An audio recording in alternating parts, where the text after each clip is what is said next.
over the past few years, not just weeks. I mean, if you go back, you will see that the Northwest has been riddled with political faction fighting for a long time. You will know that when the Northwest went to Mangaung last year, it was under the sound of gunfire and other things happening there.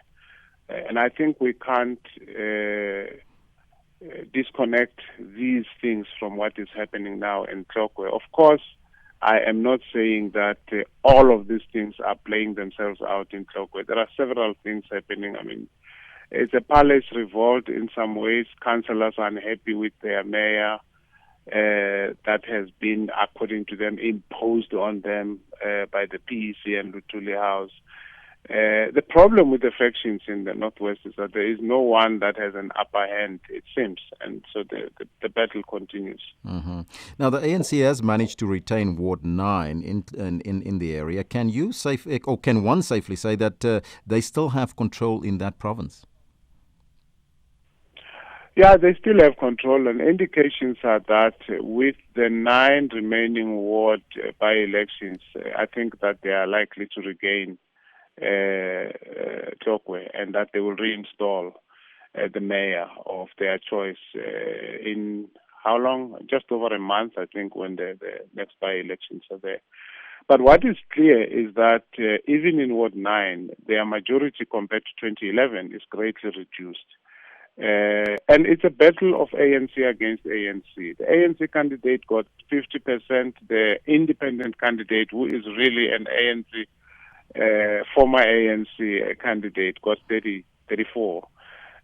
So you can see that they have shared what was originally just an ANC vote among themselves. In fact, they got 90% the last time around, so slightly reduced. So they should be worried about that. Mm-hmm. Now, with all the problems plaguing the ANC, the DA is still failing to attract votes from ordinary people in the province. In your view, why is this? Well, you know, it was one of the overkills to make this a DA versus ANC matter. It never was. It's really an internal ANC battle. And there are many ways we can describe that battle, but it's really an ANC problem. The DA is just an accidental beneficiary in the case of Tlokwe. And I think that the DA has gained some. I mean, if you compare what they got now in Ward 9 and what they had got in Ward 9 in 2011, I think there's about an 8% growth. But it is never going to really affect the ANC majorities in that area. It is up to the ANC to defeat itself. Now, how can the ANC remedy the situation with the build-up to the 2014 elections there, Prof? Well, I think to begin with, they need to be better coordination between local preferences and provincial preferences, between provincial preferences and Lutuli preferences. It's Lutuli House preferences, because that really seems to be the problem. I mean, you know, if people don't like their local mayor, it seems to me that you can't force them to like that mayor.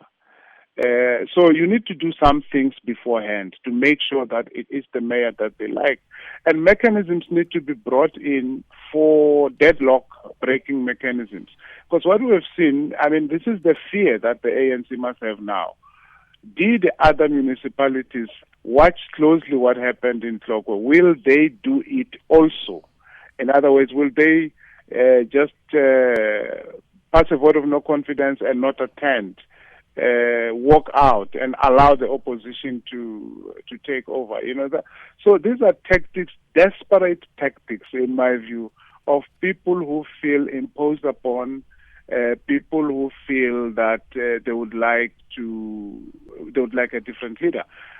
But over and above this, it's a question of factions. And until factions and slaves are solved, I don't know how the ANC can deal with this.